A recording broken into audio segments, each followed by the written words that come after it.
লোকে ডাকে প্রফেসর। চলাফেরাতেও আর ৮-১০ জন ফুটবলারের মতো চঞ্চল নন, খানিকটা আড়ালে থাকাটাই বেশি পছন্দ। বলছি টনি ক্রুসের কথা। তিনি বরাবরই নীরবে নিভৃতে নিজের কাজ করে যান, তবে তিনি নীরব থাকলেও তার নামটা শোনা যায় জোরে সোরেই। ফুটবলের যে কোনো আলোচনায় সবচেয়ে উঁচু গলায় তর্ক করা ছেলেটা কত শতবার তার নাম বলে সেটার ইয়ত্তা নেই। বলবেই না কেন, প্রজন্মের সেরা মিডফিল্ডার বললেই তো এই জার্মানের চেহারা মনের পর্দায় ভেসে ওঠে।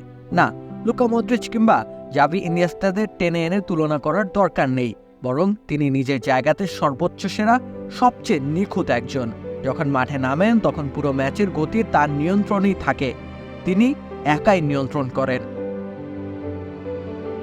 যদিও ফুটবলের নিখাত প্রদর্শনী এখন সমাপ্তির দ্বার প্রান্তে, প্রাণপ্রিয় খেলাটাকে বিদায় বলে দিতে যাচ্ছেন এই মিডফিল্ডার। চলতি মৌসুম শেষে অবসর নেবেন তিনি। এর আগে অবশ্য খেলবেন চ্যাম্পিয়ন্স লিগের ফাইনাল এবং ঘরের মাঠে ইউরো কাপ। এরপরই সব শেষ। মৃদু ছন্দে হাত নাড়াতে নাড়াতে স্টেডিয়াম ছেড়ে বেরিয়ে যেতে দেখা যাবে তাকে।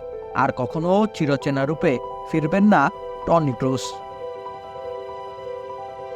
2007 সালের সেপ্টেম্বর মাসে বায়ার্ন মিউনিখের হয়ে ক্লাব ফুটবলে অভিষেক হয়েছিল তরুণ ক্রুসের। সেদিন মিরোস্লাভ ক্লোসাকে দুইবার অ্যাসিস্ট করে সব আলো কেড়ে নিয়েছিলেন তিনি।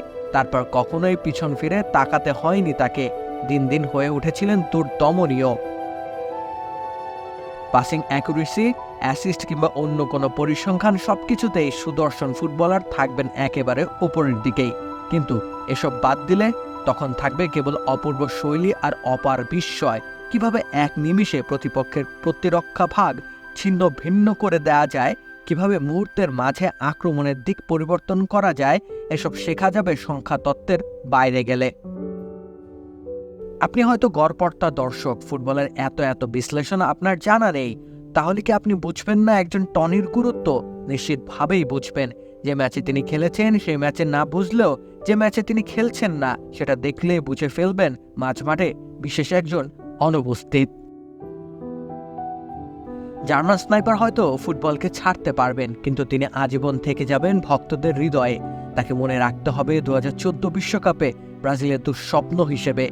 মনে রাখতে হবে বায়ার্নের ট্রেবল আর রিয়াল মাদ্রিদের থ্রি-পিট জয়ের নায়ক হিসেবে, কিংবা নিজের বুট নিজেই পরিষ্কার করা এক সাদাসিধে মানুষ হিসেবে। রাকিব হোসেন রুম্মান, খেলা ৭১।